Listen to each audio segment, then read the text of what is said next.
GTA 4 was one of the biggest releases of the 360 generation, the first next-gen GTA experience set expectations extremely high and was meant to be the next evolution of the open world genre, and man, it definitely had that effect for better or worse. Welcome everyone, and I hope you're having a good day. GTA 4 opens up with the immediate introduction of Niko Bellic, a man who's trying to escape his past to start a new life in Liberty City under the guise of the American dream that his cousin Roman would not shut up about. At least that's what Roman believes.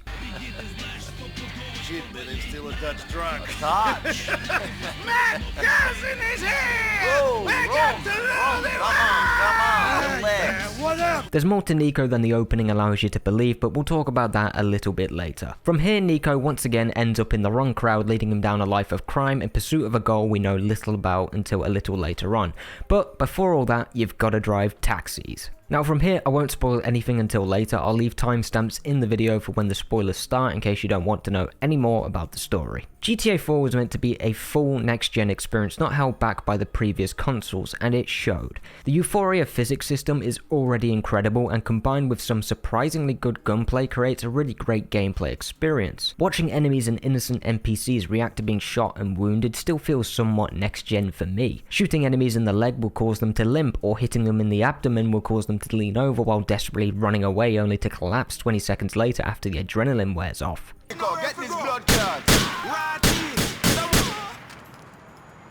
This is the kind of stuff that only Rockstar seems to achieve even after all these years, even improving them in games like Red Dead Redemption 1 and especially Red Dead Redemption 2. And it still remains one of my favourite aspects of GTA 4. The gunplay has actually aged quite well, but also not so well. GTA 4 was created right when cover shooters were becoming a massive deal with games like Gears of War, making it the norm, so what you get with GTA 4 feels like a mix of the old style of shooting in previous GTA games, but with a bigger emphasis on strategic movement and pinpoint accuracy going from cover to cover whenever possible. This didn't change much with GTA 5, but GTA 5 was a massive step up in terms of fluidity. The problem with GTA 4's gunplay is that it's very clearly early days for the cover system shooter, and GTA 4 is pretty clunky most of the time. Snapping to cover often results in your inability to actually shoot anything because you're too busy trying to move Niko to the edge of said cover to actually shoot anything.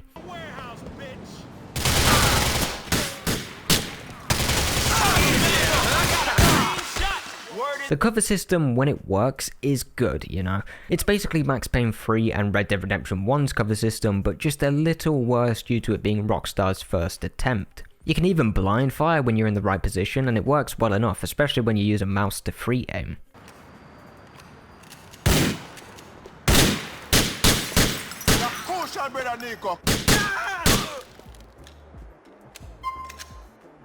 Combine that with pretty unforgiving difficulty and you've just created a great shooting experience with some of the best physics in the industry, with one of the worst cover systems in the industry resulting in a pretty mixed shooting experience. Luckily I played on mouse and keyboard on PC, which really helped a lot since I could move around a little easier and aim significantly easier, so I didn't need to rely on cover so much, but it was still irritating, especially with the incredibly poor optimization on PC. Speaking of the PC port, my god, it's terrible even to this day. GTA 4 was actually removed from stores and replaced with GTA 4 the Complete Edition, which comes with all the DLC, but removed all the online aspects. But this really didn't change much for the PC port. Sure, it can still run with a RTX 3060 Ti and a 3600X, but it's still a complete mess. By the way, you can use lower specs, but getting a bit better GPU or a better CPU just really doesn't do anything, since you have to lock the game to 60 FPS anyway just to have the cutscenes work properly. Using a mouse, while still better than a controller, is not great. Small movements with your mouse is rarely registered, making precise aiming a bit of a pain in the ass, so I ended up just spraying and praying most of the time, and the frame rate drops and pop-in is just horrendous. It's such a shame because for its time, GTA 4 was pretty groundbreaking in a technical sense, but it clearly came at a cost. Sure, GTA 4 still holds up fairly well visually, but I do think more time should have been spent on the PC port, so we could have gotten to see how great GTA 4 could have actually looked and performed. It just makes me a little bit bitter because there was a full remaster of GTA 4 which was cancelled because of GTA the Definitive Edition,